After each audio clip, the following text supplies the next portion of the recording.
जिल्हा सध्या गुन्हेगारीचा अड्डा बनला की काय असं चित्र निर्माण झालं आहे।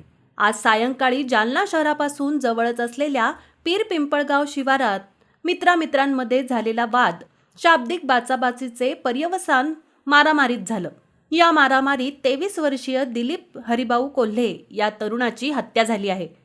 मिळालेल्या माहितीनुसार आरोपी अरविंद लक्ष्मण शेळके याने खाण्यासाठी गुटख्याची पुडीची मागणी केली। शाब्दिक वाद वाढतच गेला आणि त्याचं रूपांतर चक्क हाणामारीमध्ये झालं। या हाणामारीत दिलीप हरिभाऊ कोल्हे यांच्या छातीत अरविंद लक्ष्मण शेळके याने चाकू भोसकला।